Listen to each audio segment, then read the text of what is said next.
the First and 10 with HS Live. I'm sports editor Nicholas Huba, and with me again is for the kind of one of the final times of the year, Mike McGarry. Mike, it's cold today. Yeah, football weather right here. Hopefully it's a little warmer Friday night when we're back out on the field for some West Jersey Football League pod games. We're here at Ed Burns Stadium at Holy Spirit.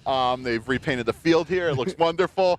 They play Lenape in kind of the de facto / actual West Jersey Football League, South Jersey Football Championship. Yeah, I guess the tickets that they're using for Friday night says it all. It says South Jersey Championship game on it. Now, this game will go a long way. Holy Spirit 6-0, ranked number 1 in our Elite 11 against number 2 ranked Lenape 5-0. This game will go a long way towards determining who's the number 1 team in South Jersey, although Ocean City might have something to say about that also. We talked about the pod games last week and kind of the theory behind it. The West Jersey Football League has done a really good job with this thing. You know, you look at what's happened up north. They've used these dates to kind of book other games and stuff like that. But the West Jersey Football League has kind of given us what we wanted, a state playoff with all groups and all, like, parochials and non-parochials. Yeah, it's kind of worlds colliding here at Holy Spirit on Friday night. You've got the big Group 5 school in Lenape against the private school in Holy Spirit. You know, for years people have kind of debated how would the small private school that can attract players from all over do against the Group 5 school that has 2,500 kids in the school. So we're going to find out Friday night. Let's talk about that for a little bit. This is Holy Spirit's kind of like they've been on the parochial radar for a long time and a huge program in South Jersey. This is the first time going up in this kind of moment against a huge Power 5 school. Well, they're looking at this as a South Jersey Championship game. They're looking at it, you know, A.J. Russo, the coach, told me for years the number 1 team in South Jersey has been decided by the media, various rankings, our Elite 11. This year, you know, what happens Friday night is going to go a long way towards determining it. Interesting matchup. Lenape, great quarterback, and Brady Small threw 3 touchdown passes and ran for 1 as Lenape beat Cherokee in overtime 31-28 on Sunday to advance to the game. And, of course, at Holy Spirit, you've got Patrick Cheeks Smith, running back, over 1,400 rushing yards. But Trevor Cohen, the quarterback, he's made some big throws for them this season. He threw 2 touchdowns against Winslow. He threw big touchdown passes against St. Joe and St. Augustine. So they haven't thrown it much, but when they've had to throw it, they've been able to do it. They're just not a Patrick Chief offense. They've got a lot of weapons around. Right. They've got wide receiver Gavin Roman, wide receiver Elijah Stewart, tight end Jashawn Teller. You know, backup running back Devin Lee. If he played for any other school, he'd be possibility of a 1,000-yard runner. And most importantly for Holy Spirit, and a part of the team that's really underrated is their defense. Nobody, except for Pleasantville, has really scored on Holy Spirit this year. And what stands out to me about their defense is their speed. A.J. Russo says they like to take defensive backs and make them linebackers, take linebackers and make them defensive linemen. The old Miami theory. Yeah, that makes them tough to block. It means a lot of hats to the ball, a lot of gold helmets to the ball. And, you know, Holy Spirit defense underrated so far this season. This will be the South Jersey Championship game, and we can all kind of agree on that.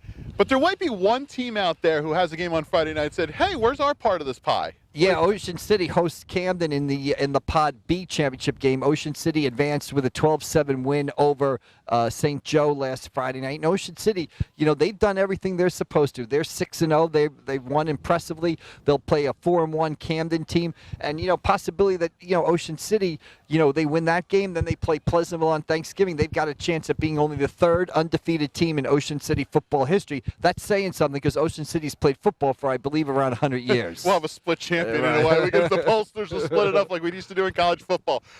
One of the real interesting pod games, you know, it took us 7 years to get to this point to see Hamilton and St. Joe's on the same field. Right. The last time they played was 2013. It's one of the great rivalries in South Jersey. It kind of fell apart when Hamilton left the Cape Atlantic League to go to the Tri-County Conference. Now, of course, Hamilton's back in the CAL, and both teams are in the West Jersey Football League, but they haven't been able to just get to the same page to play. But we're going to see it Friday night, another game that a lot of people have anticipated.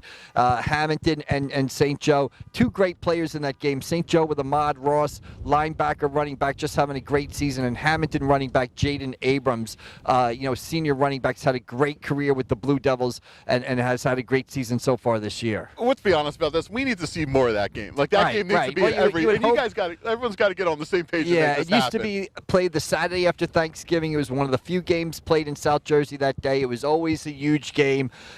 You know, hopefully this can be the start of it coming back. think we can see it like every year, or do you think it's too much water under the bridge? We'll see. I mean, I think if it gets a good reaction this week, and I think it is getting that, I think both schools can realize it can be a value too. I'm not saying you got to play it around Thanksgiving. Maybe you play it as a season opener. Yeah. Maybe you play it during the course of the year. But I think it's a game that probably should be played. All right. Outside of the pod, what are we looking for? We have a little battle by the bay kind of fun on. It's kind of a rivalry weekend. You mentioned Hamilton, St. Joe. We've got two Greater Egger Harbor schools going at it. Cedar Creek travels down to Absegami, and then the battle by the bay on the football field. Pleasantville and Atlantic City will face off at Atlantic City. So kind of a little bit of a rivalry weekend. We get EHT back to the fold. They return after a 2-week COVID break. They'll play out at Millville.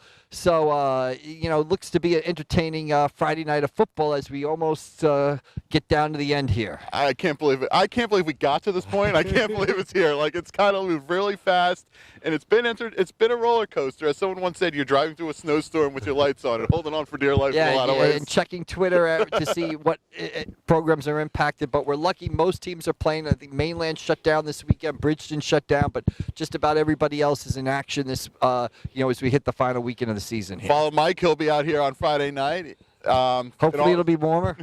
Hopefully it will be. Well, Tooch isn't here to give us the weather, so we don't know that yet. Guys, you can follow all the games on Friday night. I'll run the live scoreboard from the office at pressivac.com. Guys, thanks for watching.